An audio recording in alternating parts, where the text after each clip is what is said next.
এক লপ্তে ৯টি ট্রেন পাচ্ছে বাংলা। জয়রামবাটি পর্যন্ত যাবে বাঁকুড়া মেমু।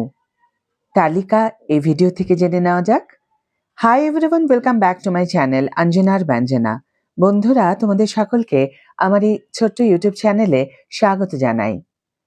একই লপ্তে পশ্চিমবঙ্গ এবং অসম থেকে 11টি ট্রেন চালু করতে চলেছে ভারতীয় রেল। সূত্রের খবর, ওই 11টি ট্রেনের মধ্যে 8টি অমৃত ভারত আছে, একটি বন্দে ভারত স্লিপার ট্রেন রয়েছে। দেশে এই প্রথমবার 8টি বন্দে ভারত স্লিপার ট্রেন চালু হচ্ছে। আর রাজ্যভিত্তিক বন্টনের নিরিখে 11টি ট্রেনের মধ্যে 9টি পাচ্ছে পশ্চিমবঙ্গ। বাকি 2টি ট্রেনও অসম ছেড়ে পশ্চিমবঙ্গকে ছুঁয়ে যাবে। তাছাড়াও একটি মেমু প্যাসেঞ্জার ট্রেনের যাত্রাপথ সম্প্রসারণ করা হচ্ছে। বাঁকুড়া ময়নাপুর মেমু প্যাসেঞ্জার ট্রেন সম্প্রসারণ করা হচ্ছে জয়রামবাটি পর্যন্ত। এখন প্রশ্ন হলো, কোন কোন ট্রেন চালু করা হচ্ছে? 1.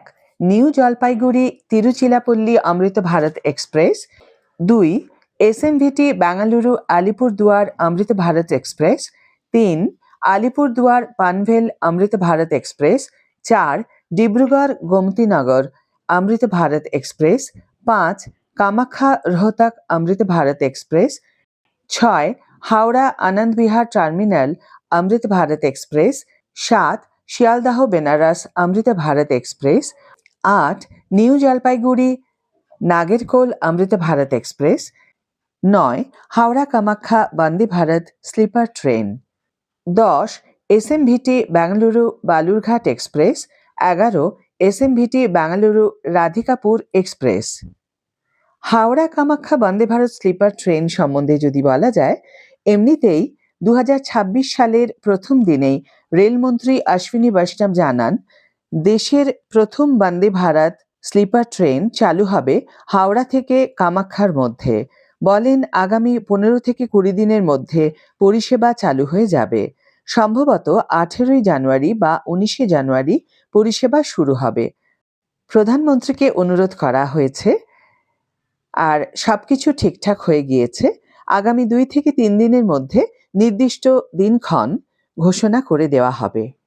রেলমন্ত্রী জানিয়েছেন, কলকাতা থেকে গুয়াহাটিতে বিমানে করে যেতে যা খরচ পড়ে, তার থেকে অনেক কম ভাড়ায় বন্দে ভারত স্লিপার ট্রেনে যাতায়াত করা যাবে। প্লেনে ভাড়া পড়ে 6,000 টাকা থেকে 8,000 টাকার মধ্যে। সেখানে বন্দে ভারত স্লিপার ট্রেনে থার্ড এসিতে যেতে খাবার সহ খরচ হবে 2,300 টাকার মধ্যে। আর সেকেন্ড এসির ক্ষেত্রে গুনতে হবে প্রায় 3,000 টাকা। আর ফার্স্ট এসিতে প্রায় 3,600 টাকা ভাড়া পড়বে। মধ্যবিত্তের কথা মাথায় রেখে ভাড়া নির্ধারণ করা হয়েছে বলে জানিয়েছেন রেলমন্ত্রী। আজকের ভিডিও এখানেই শেষ করছি বন্ধুরা। ভিডিওটি যদি কার্যকর বলে মনে হয়ে থাকে তাহলে অবশ্যই একটি ছোট্ট করে লাইক দিও, শেয়ার করো বন্ধুদের সাথে, কমেন্ট করে জানিও তোমাদের মতামত। যারা এখনো আমার চ্যানেলটিকে সাবস্ক্রাইব করোনি তারা অবশ্যই চ্যানেলটিকে সাবস্ক্রাইব করে আমার পাশে থেকো। আর যারা অলরেডি সাবস্ক্রাইব করে দিয়েছো তাদের জন্য আমার অনেক ভালোবাসা এবং অনেক ধন্যবাদ। আজ তাহলে বিদায় বন্ধু, দেখা হবে পরের ভিডিওতে। ভালো থেকো, সুস্থ থেকো, সঙ্গে থেকো।